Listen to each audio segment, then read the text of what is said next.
Hey man, I'm Jusko from ProbMoney.com. I applied today for one of the Southwest credit cards with the hot 75,000 point bonus offer, even though I'm over 524. I'll tell you what happened, but first I'm going to ask you to please subscribe to this YouTube channel if you have not already.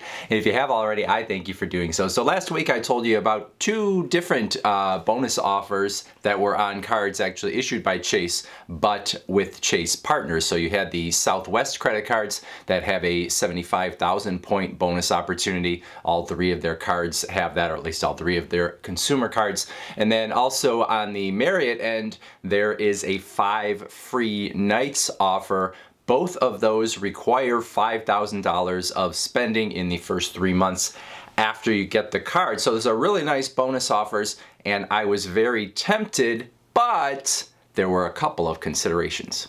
Number one, I knew I was over 524. 524 being the unspoken but pretty much well-acknowledged rule that Chase will not give you a credit card if you have been approved for 5 new credit cards in the past 24 months. And that's not just Chase cards, it's any credit cards out there. However, consideration number two is that over the past 6 to 8 months, Chase has seemingly relaxed the 524 rule when it comes to some of the co-brand cards that they are the issuer of. So that 524 rule seems pretty much set in stone if it's a Chase card, like one of the Freedom cards or the Sapphire cards or whatever. But when you get to the co-brand cards, it seems like maybe things have been relaxed. So things like the Amazon card, Southwest cards, maybe the Marriott cards, haven't heard as much about them. But when you have those partners in the mix, maybe they don't love the 524 rule as much, and it seems like people have been getting approved for those cards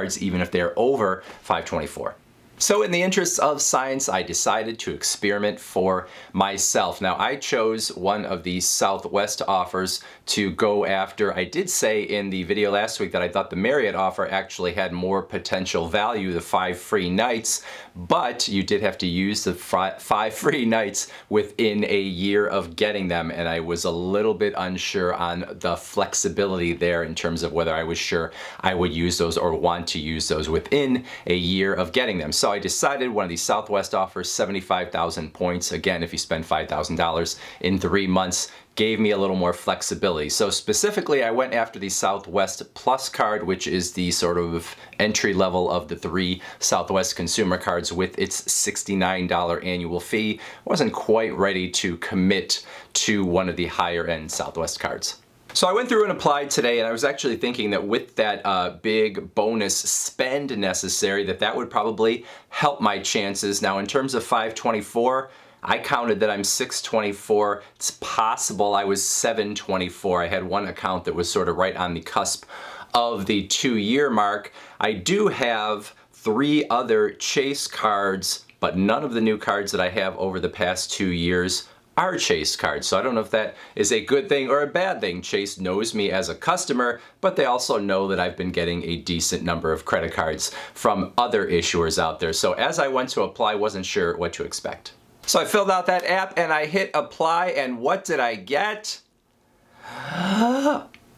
In review, which means they are going to look at my application, and if I am approved, I will get the card in the mail in 7 to 10 business days. So no instant approval here, not an instant denial, but this sort of leaves me in a limbo place where I'm not really feeling sure. Some people would tell you that if you get the in review, you're never gonna get the card, and that just means that, you know, this is a way of letting you down easy if you're not instantly approved. But that's really not true. Sometimes you do get approved even when you get the in review. It just depends on what they are actually looking at. So Chase did hit my TransUnion and my Experian credit reports here, so they are taking, you know, somewhat deep dive, I guess you would say, and obviously they're going to be able to see all the accounts that I have open. So I don't know what that means to me, but in review is not necessarily a death sentence in terms of your credit card application. We'll have to see what happens. Now, some people would tell you that when you get one of these in review messages that you should call Chase and start pleading your case before they've even made the decision. I don't know if that makes any difference, but I'm not going to do it. I'm not going to beg Chase and Southwest to get their credit card. They can make their decision. And if they're making that decision solely based on the 524 rule, then I am doomed anyway, but I'm not going to come up with some kind of song and dance as to why they should give me the card. So I would love to hear your thoughts. Do you think that I will ultimately be approved or ultimately denied? I would love to hear that in that comments section below. Otherwise, I thank you for watching, and as always, please go to proudmoney.com where we do credit card reviews, we talk personal finance, we talk deals, and all sorts of other fun stuff too. If you don't want to leave a comment or you don't want to go to the website, watch this video.